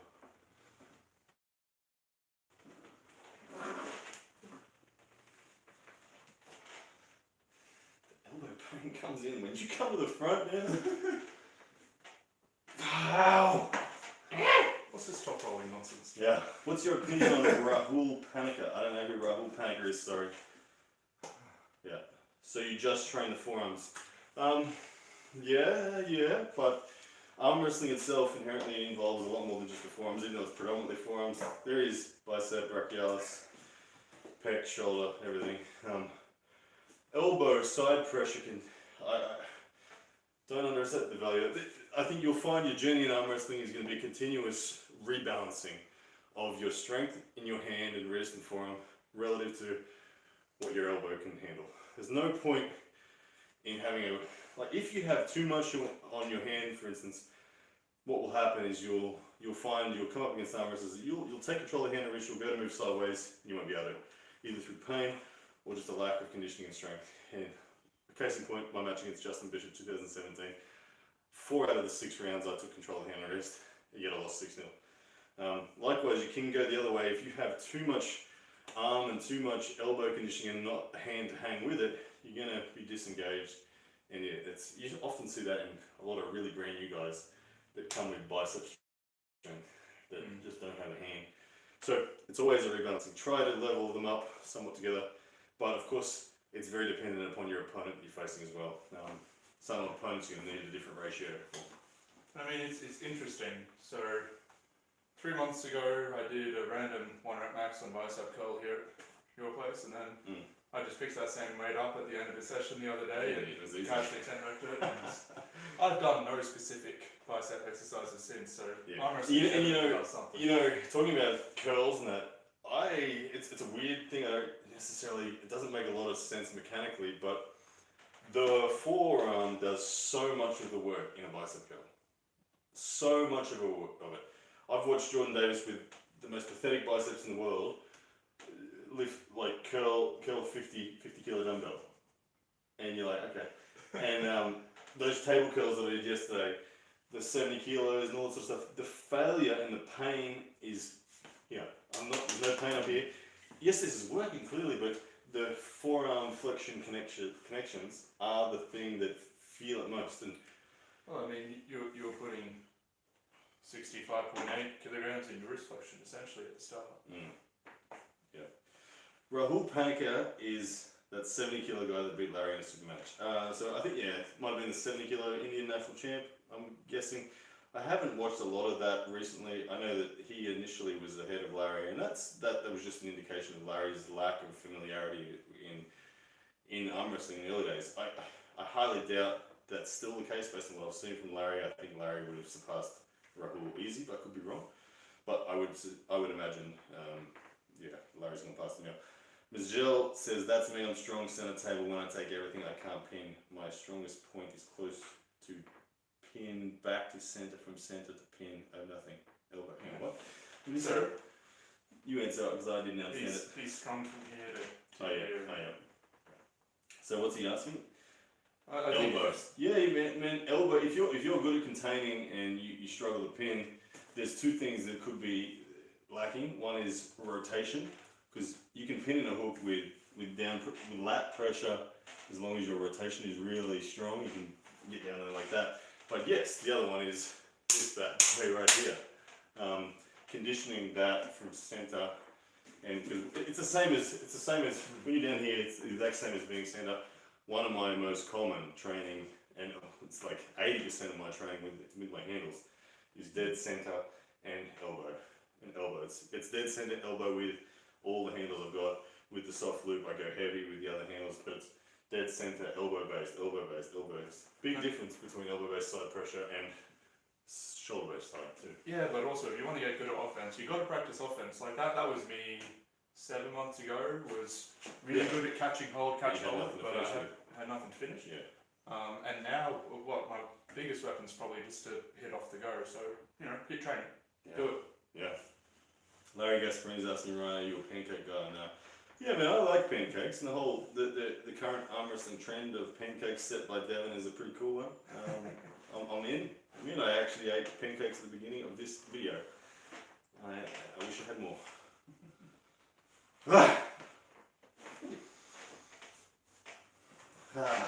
Tashik TV says, I am of the opinion that it's impossible to get injured while top rolling. Okay. Video for you to go watch, Tashi. Look up Arm Wrestling TV. NAL 2018 right arm tournament. Go and watch Jordan Davis v Dallas Langston. You will see Jordan snap his shit up, top rolling. Okay? He will take Dallas's wrist. So Jordan flash pins Dallas the first time. Dallas comes back in the final and forces a hook and pins him. And then Jordan and Dallas have a really good war. Jordan takes his wrist. Dallas gets jammed up in there, starts driving. And Jordan's out like this. Jordan goes to put a hit on and his shoulder blows up. Okay, so top rollers can get hurt. Shoulders usually.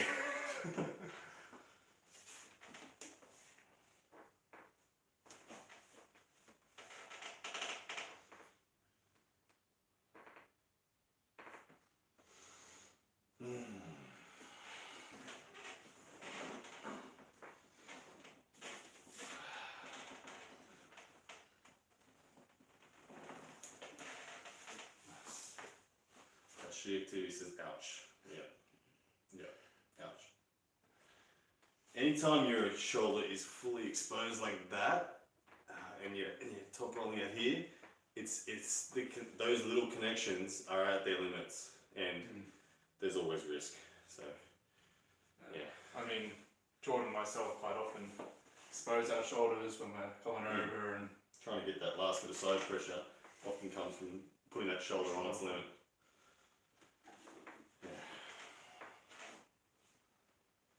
Daniel Luke says, I'm actually really impressed you guys are still going and all on the right. Yeah, no left arm wrestling at all today.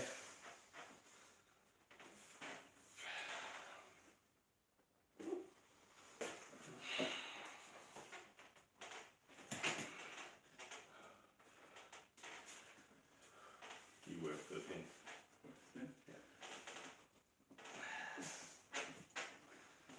Yeah. Ethan's running out of gas though, Daniel. You guys talking about the balance has changed. Yeah, the threat level on it from Ethan here is 20% down on what it was earlier. So he's run out. He's finally starting to hit the wall. But we usually train when you come over here. We usually train an hour and a half on the table before we. So we're at that now. We're at an hour 40. Yeah. And there's been a decent amount of redlining on pronation for me as well. People are quite surprised me. People are like saying, I do not in reality believe this. My arm would fall off. What do you train at a place just at home? It's Cooper. 3 times table time.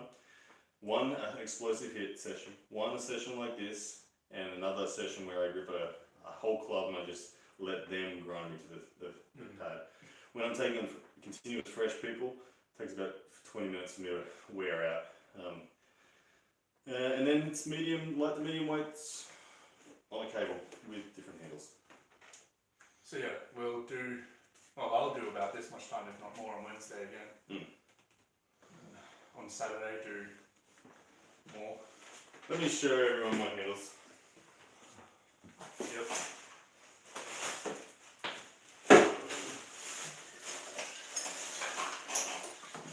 Alright, these are my handles. This one's the one I showed you guys before. This is I think this is my favourite of them. I like it because the comment you made as well. The bar means the strapping doesn't get in your way when you're training with it as a wrist wrench.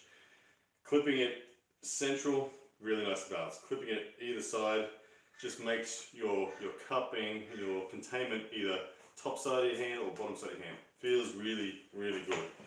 Then I have a thicker and deliberately unstable wrist wrench. This one much harder, going to be a lot of weight. The fact that it's unstable, that it will wobble like this if you load it up, means the wrist needs to get integrity in the smaller, more stabilizing muscles. This is like a Todd Hutchins' favorite. His personal favorite is that one. This one, same diameter as the last wrist wrench, however it has grip on it, so you're going to be able to go heavy weights, but this one most importantly has this strap, which when you put it over your hand means your wrist is now secure. It's not going to attack your fingers at all. It's very heavy wrist flexion training based there. So you can go heavy on this one, and wrist flexion is the key. And then the multi-spinner, probably the most versatile. You can create almost any pressure you want with this one. lightweight only. I wouldn't go super heavy, but this one is a wrap it around your wrist and come out wherever you want. If you want it high side, you come out above your fingers. If you want it supination side, you come out below. This is a definitely my favourite. So that's the 4 handles I have. They'll all be available at fanarmwrestling.com in about a month's time. I mean, that's the first multi-spinner you've actually liked, isn't it? Yeah, it is. Yeah. I've had other multi-spinners, I've built multi-spinners, don't like them, but that one, I'm like, Feels amazing. It actually does. yeah. Nice. Did you come up with the names, the handles? Not yet, Tasha. Keep putting your nominations in. How much are you weighing right now, Ryan? I'm 94.3 kilos. Yesterday when I weighed.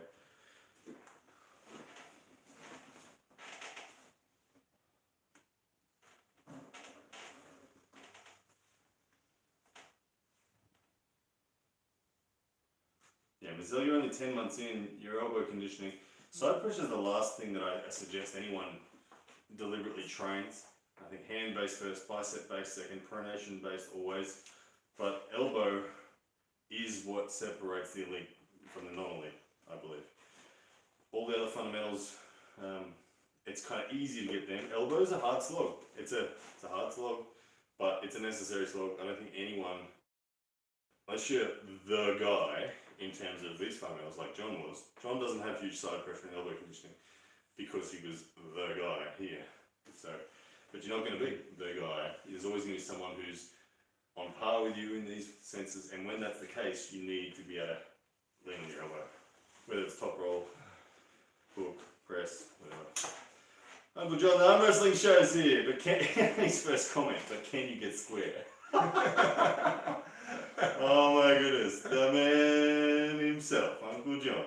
Here he is. Very happy for your final approval of that last lift. My elbows, we've been arm wrestling 100 minutes now, Uncle John, and I have had elbow pain in positions that I don't normally have elbow pain, and it's all your fault, Uncle John. All your fault. And would you hurry up and please give me a side pressure vector so I can finally beat RBJ at something? No more bicep curls. Stop with them. You watch, he's going to do wrist flexion next. Yeah, it will be. It's a wrist flexion and RBJ will win it again. Containment. Yeah, RBJ will win all of them. Oh my goodness. Just supinated side pressure. Let's go. The table curl is advancing us all to new levels. Yeah. It is kind of fun. I love the PR show. It's genuinely so well produced and it's so much fun to be involved in. So I appreciate everything you do, Uncle John. Go and subscribe, guys, if you haven't already, to Uncle John's arm wrestling show. Very, very entertaining stuff. Tashik TV says, I wish I was a genetic freak. Yeah. Do you consider yourself a genetic freak? No. I don't consider myself a genetic freak. I've got... And yet, like, Tashik, don't think you have to be a genetic freak to make it to the elite level of arm wrestling. You don't. You just have to love it and just don't stop. And always endeavour to find the most efficient way possible of training. And your love for the sport will drive that. And you'll get there if you don't stop. Very simple. Bazell says, if we do side pressure, my leaderboard will do whatever Ryan does in kilos, in pounds. Mazelle, one funny one I had, I don't know if you ever saw the video, I had Juji Mufu over at my place a couple of years ago, and we tested his side pressure out, and his side pressure maxed at 27 kilos, and he was done, and he's like, what the hell, how are you doing this? And I was like, yeah, that's so easy. Well, that's funny, because I also came to your place for my first ever training session, your place not too long after. I think I hit 39 on that first try. Yeah. I think it's just getting used to the angle. It is. Doing It's efficiency. And Juji was awful on the efficiency, and so and plus not conditioned. Yeah. Yeah. How much offensive hook do you have right now? Offensive hook? Yeah. I don't want to drive. No. I can. Oh, you want me to? Yeah, just or at least keep it on your side. Yeah, that's my elbow. Oh, that's cool. Yep.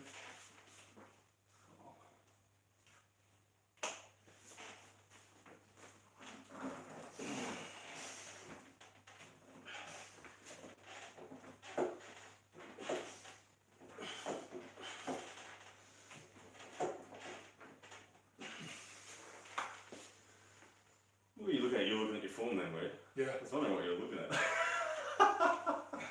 Because from my angle, it's like, I pinned. But look and see where I am, see what the angle's like.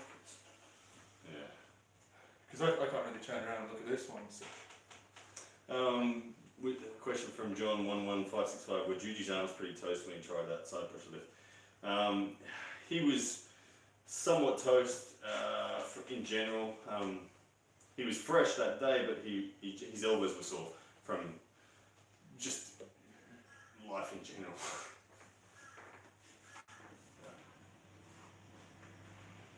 How did your first ever tournaments go for you guys? How did you go in your first ever? Have you pulled a tournament yet? Yeah, I pulled. Oh yeah, the Queensland States. How'd you go? Average. Wins and losses? 2 and 2 or something? It was 2 and 2, something like that. I had a war with Harrison, I think it was, from Sydney. Where I made a few stupid mistakes, made a stupid mistake first round, but that's the way you learn. So. My first tournament, I won it. But I was against. We were all novices back then. Yeah. Australia. I was the Australian Arm Wrestling Federation only been in place for a year and a half when I found the sport. So I was coming up against guys that had been pulling for a year and a half. And for me to win my division, but I won. I would have had to have beat Mark Satiro. I would have had to have beat Corbin. I would have had to have beat Adam Stefanik. I would have had to have. Yeah. You were going to do I wasn't going to win that. Like I said, I started when there were only guys that had been pulling a year and a half. But it was a pretty cool feeling going to my first tournament and winning it. I didn't even know what a hook was. I just had a posting top roll, and I posting top rolled my way to victory. It was always in the straps too. Action. Sorry guys, we dropped out and back again. Have you ever versed Travis Bagent before? I've pulled Travis in a training. Yeah, he's really strong. It's no surprise, but he's really strong.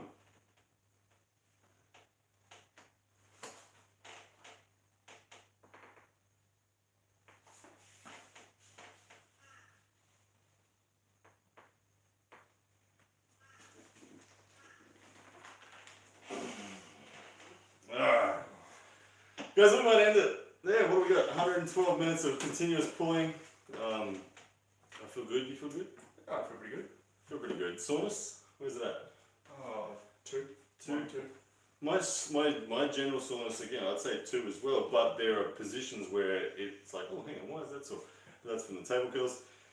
Yeah, so we're good. Effort level in that was pretty constant, pretty high. It was always active arm wrestling the whole time. But guys, yeah, thanks for sticking around. There's 32 of you still here. I think we peaked at about 80. But thanks guys for being here. Had fun. Thanks for all the conversations, the questions. They're all awesome. Thanks for the super chats. We got $10.98. Look at that. That's awesome. It's your lunch, mate. It is lunch done.